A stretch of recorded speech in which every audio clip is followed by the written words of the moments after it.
"You smell like poverty." Regional Manager Dale Hutchins said it loud enough for the entire break room to hear.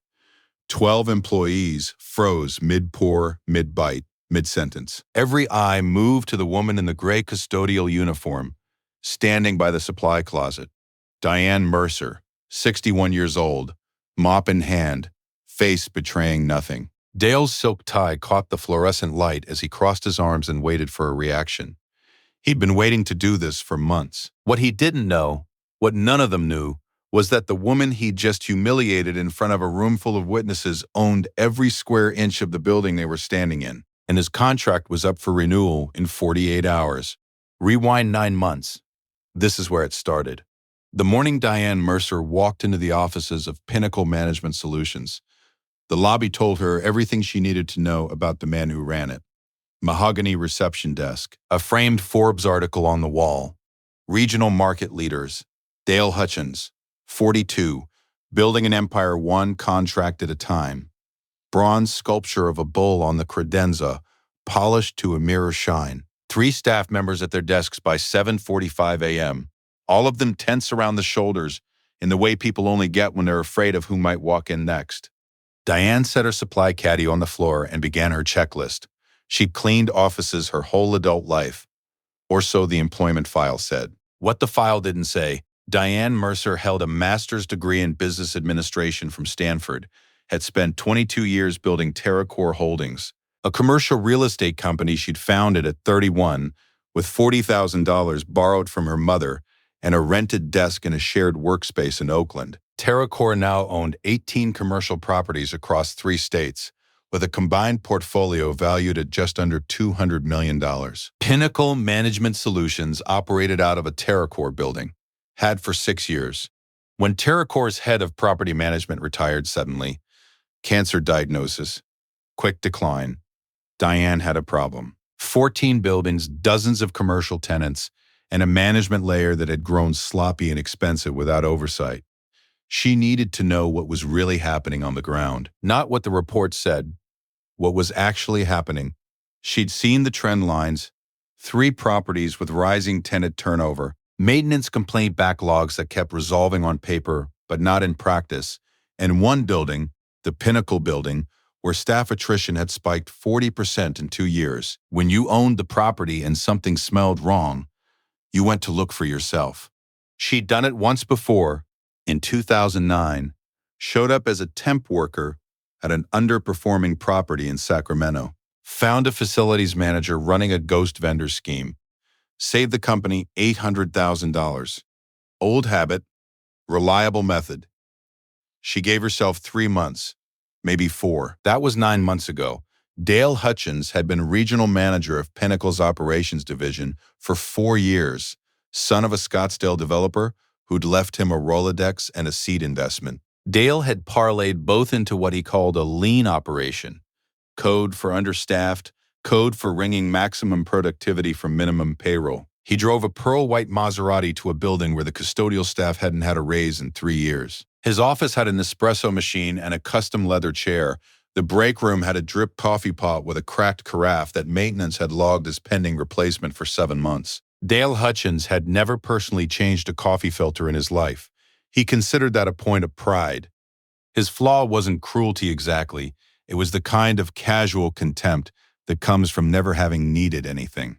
He didn't think about the people who cleaned his building. He moved through them the way you move through furniture. They were part of the overhead, a line item. And line items didn't require eye contact. Diane noticed it immediately. How he walked past the custodial staff without a nod. How he referred to them in meetings. She knew because she cleaned the conference room. And meetings ended, but notes sometimes stayed behind. As the cleaners, or that situation, never by name. How he'd fired 2 custodial staff in 18 months for infractions so minor they barely registered. 1 for taking a 5-minute overbreak, 1 for using the wrong cleaning solution on a surface type that wasn't even in the employee manual. No warnings, just gone. She kept notes in a composition book she stored in her supply caddy. 11 months of observations. A careful woman doing careful work. Every morning at 6:30, Diane arrived first. She had a system, lobby and reception, executive wing, conference rooms, then break room last. Dale arrived between 8 o'clock and 8:15, depending on whether he'd had a good night. She could tell from how he hit the elevator button. One press, mediocre night, repeated jabs, something had gone wrong. She'd learned to clear the executive hallway before the elevator opened on a jabbing finger morning. She also learned his patterns. The way he ran his staff meetings, standing at the head of the table, never sitting because sitting implied they were equals, and Dale Hutchins had decided long ago that he had none. The way he cut off junior staff mid-sentence, not rudely exactly, but decisively, in a way that said, "I've already decided. Your words are noise." The way he lingered near the desks of the women who reported to him, a hand on a chair back, a comment about a blouse, nothing actionable, everything corrosive. 3 women had left in the past year. Diane had read their exit surveys, which Dale's assistant filed and then apparently never gave to HR. They were sitting in the bottom drawer of his filing cabinet, still in their envelopes. She'd copied them, every last one. The thing about being invisible is that people talk around you. Dale's staff had stopped seeing her months ago. She was just the gray uniform, the mop, the quiet presence in the corner.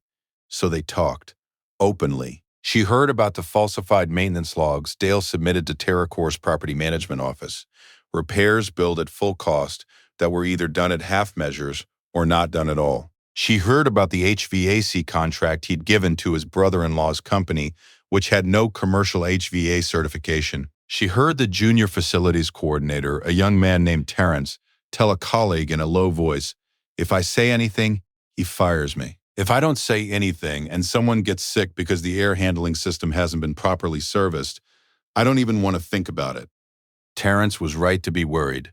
Diane had been watching the maintenance logs, too. The building's HVAC system was overdue for a critical inspection by 4 months.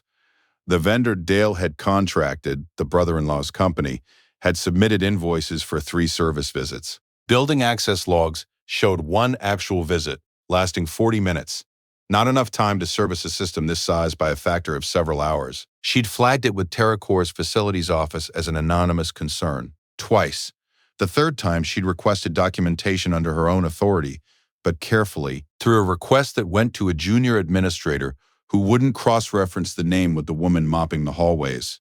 The documentation came back. The fraud was worse than she'd thought. She'd been on the verge of wrapping up, ready to send her full report to her own board, arrange for Dale's contract to quietly not be renewed, and bring in a real facilities team. She had everything she needed: the exit surveys, the maintenance fraud files, the HVAC irregularities, the paper trail on the ghost vendor invoices, enough to end Dale Hutchins' career in commercial property management permanently. And then came Thursday morning. She'd been mopping the break room when Dale walked in with 2 of his mid-level managers, still in conversation, not noticing she was there. She kept her head down and her mop moving.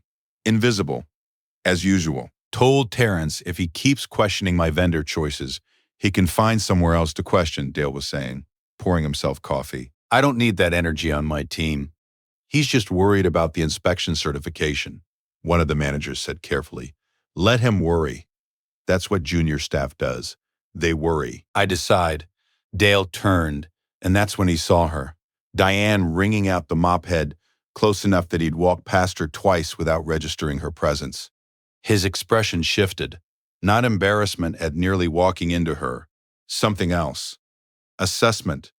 Like he'd noticed a piece of furniture was in the wrong place. "How long has she been in here?" he said to his managers. Not to her. "I don't know." "How long have you been in here?" Now to her. Still not her name. Just you. "About 10 minutes, Diane said. Calm. Steady. 10 minutes. Dale looked at his coffee. "Did you touch anything on the counter?" "I haven't gotten to the counters yet. Make sure you wear gloves when you do. Some of us don't want." He paused. Let a beat pass. "Well, you know." She looked at him. He held her gaze for just a moment, then looked away, already bored. That was Monday. Thursday, the break room again. Diane was restocking paper towels from the supply closet. Dale walked in with the same 2 managers and a woman she didn't recognize. External, expensive suit, someone being given a building tour. Showing off. Dale was performing. Renovation of the executive suite cost $800,000, but the return on the lease renewals more than justified it, he was saying. Hands in his jacket pockets, voice carrying, Diane kept her back turned, working quietly in the supply closet doorway. "Who's that?" the visitor said quietly, nodding toward her. Dale didn't lower his voice. "Custodial. Ignore her." Then, as an afterthought, with the small cruelty of a man who wanted to demonstrate dominance for an audience, "Actually, we have a dress code for this office. Professional appearance. I don't know why she keeps showing up like—" He wrinkled his nose, made a show of it. "You smell like poverty." He said it loud enough for the whole break room to hear. "That's not acceptable in a client-facing environment. Pack up your cart. You're done." 12 people heard it. Every one of them went still. Diane turned from the supply closet, set down the paper towels, looked at Dale Hutchins for a long, measured moment. She didn't look humiliated. She didn't look afraid. She looked at him the way you look at a problem you've been waiting to solve, like a diagnosis finally confirmed. "I'll need that in writing," she said. Dale blinked. "Excuse me, I'll need it in writing." She reached into the pocket of her custodial uniform, the one she'd worn every day for 9 months, and pulled out her phone, unlocked it, pulled up a contact, and pressed call. The phone rang twice. "Yes," said the voice on the other end. "Marcus, it's Diane. I need you to pull the Pinnacle management contract and bring it to the building." "Yes, the one in the folder I sent you last week." A pause. "The whole folder, yes. Thank you." She hung up, looked back at Dale. He was staring at her the way people stare when the floor has shifted under them, and they haven't processed it yet. "Who was that?" he said. "My general counsel." "Your." He almost laughed. "Didn't quite. Lady, I don't know what game you're playing, but you're a custodian. You don't have a general counsel." "I have 3, Diane said. "Marcus is the one who handles property contracts. I find him the most useful for situations like this." Dale's jaw tightened. The visitor in the expensive suit had taken a half step back. His 2 managers had gone very still. The 12 people in the break room had not resumed eating. "Get security," Dale said to one of his managers. "Get her out of here." "I wouldn't do that," Diane said. Not loudly, not angrily, with the calm of someone who'd made this speech before, in boardrooms, across negotiating tables, in depositions. "Before security arrives, I want to give you the opportunity to understand what's happening, because I think you deserve that clarity.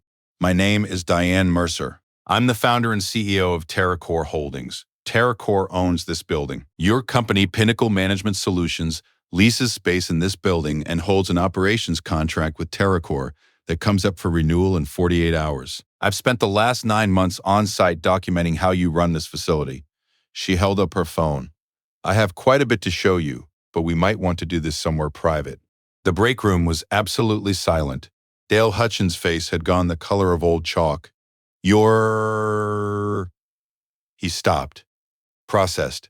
His eyes moved around the room, to his managers, to the visitor, to the 12 staff members watching from their tables, to the fluorescent lights overhead, to the mop and bucket still sitting by the supply closet, to the 9 months of mornings where this woman had emptied his trash and he'd moved through her like furniture. "This is a lawsuit," he said, voice tight. "This is entrapment. This is a property owner conducting an operational audit of her own facility," Marcus said. Everyone turned. Marcus Chen, who had been TerraCore's general counsel for 11 years, was standing in the break room doorway in a charcoal suit, a leather portfolio tucked under his arm. He'd arrived quietly. Nobody had heard the elevator. "Mr. Hutchins," Marcus said, "I have here the complete operational contract between Pinnacle Management and TerraCore Holdings, along with a findings report prepared by our team over the past several weeks. The report documents in some detail a number of compliance issues we'll need to discuss." He set the portfolio on the nearest table, opened it. Falsified maintenance logs going back 14 months. An HVAC service contract issued to a vendor without proper commercial certification, a vendor who appears to be a family member. 11 exit surveys from former employees that were never forwarded to HR as required under Pinnacle's own employee handbook, and a pattern of workplace conduct that our legal team believes would expose both Pinnacle Management and TerraCore as property owner to significant liability. Dale's mouth opened, closed. In addition, Marcus continued, I've reviewed the employment termination you initiated approximately 6 minutes ago. He looked at Diane. Miss Mercer, you were dismissed. Is that correct?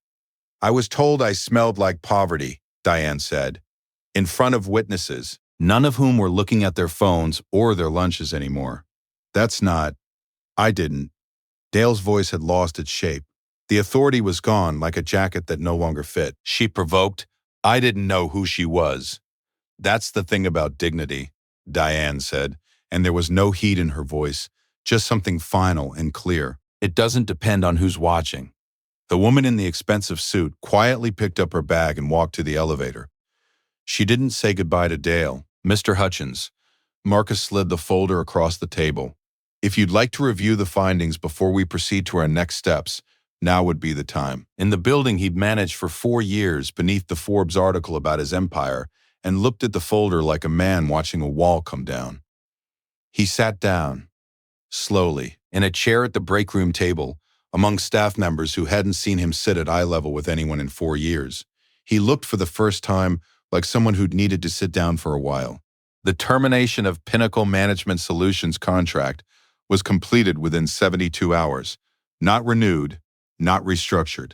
Terminated for cause. The documentation Marcus presented to Pinnacle's own corporate leadership, headquartered in Phoenix, largely uninvolved in day-to-day operations, was thorough enough that they didn't contest it. The maintenance fraud alone, once properly quantified, amounted to $140,000 in overbilled services. The HVAC violation had triggered a formal inspection from the county, which found the system non-compliant in 2 areas and issued an immediate remediation order. The brother-in-law's company was referred to the state contractor licensing board. Dale Hutchins was placed on administrative leave by Pinnacle Corporate the same afternoon the folder hit their legal team's desk.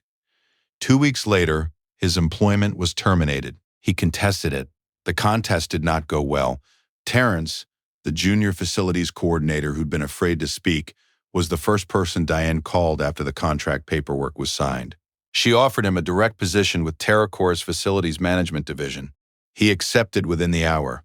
3 of the women who'd submitted exit surveys that were never filed received personal calls from Diane's office. TerraCore's HR director coordinated with their own legal team. Settlements were reached without litigation. Quietly, but completely, the HVAC system was fully certified within 6 weeks by a properly licensed contractor.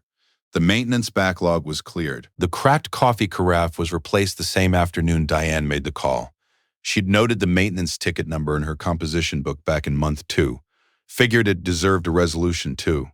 6 months later, Diane Mercer walked into the Pinnacle building for the first time in her good suit. Navy wool, Hermes scarf her daughter had given her for her 60th birthday. The lobby looked different with fresh eyes. Or maybe it just looked different now that she wasn't pushing a supply cart through it. TerraCore had brought in a new operations management firm, and the renovation of the building's common areas was already underway. The mahogany reception desk was going. So was the bronze bull. She rode the elevator to the 3rd floor for a meeting with the new facilities team. Marcus was already up there, reviewing the service contracts they'd rebuilt from the ground up. On the way past what had been Dale's office, she paused. His name was no longer on the door. Just a placeholder card in the holder. Office available. She stood there for a moment, thinking about 9 months of 6:30 a.m. arrivals. The weight of the mop. The way people moved past her in the hallway without registering that she was there. The composition book now filed in the TerraCore legal archive. It had worked exactly as intended. She'd found what she came to find. She'd seen exactly what happened when no one was watching. What no one had expected, not Marcus, not her board, not even her daughter who'd called every Sunday for 9 months asking when mom was finally going to stop this and just send in the auditors, was how much those 9 months had changed Diane's thinking about her own company, about every building she owned, about the staff who cleaned and maintained and kept the lights on and the floors polished, whose names she'd never thought to know. She'd gone back to TerraCore and pulled the custodial staffing records for all 18 properties, turnover rates, pay scales, complaint logs, HR engagement scores. What she found wasn't criminal, just neglect of the slow, institutional kind, the kind where no one was being cruel, but no one was paying attention either, and the people least able to demand attention were getting the least of it. They were getting raises in the spring, all of them, across all 18 properties. The announcement had already gone out. It was the most widely forwarded internal memo TerraCore had sent in a decade. Diane took the elevator back down after the meeting. The lobby was being repainted. Warmer tones, the designer had said. More welcoming. In the break room, the new coffee pot gleamed on the counter. Someone had hung a small whiteboard near the sink with a handwritten note. Please clean up after yourself. We all work here. She smiled at that. Took the stairs down to the parking level, where her car, a sensible gray sedan, not a Maserati, never a Maserati, waited in a visitor's spot she'd taken on purpose. She had a 2 p.m. in Oakland and a flight to Seattle the next morning, 18 buildings, and more work than she could finish. She drove out into the afternoon, the composition book long since closed, the record complete. The floors of the building she'd just left would be mopped tomorrow morning at 6:30 by people whose names the new management team had been specifically instructed to learn. That was the whole point. That was all it had ever been.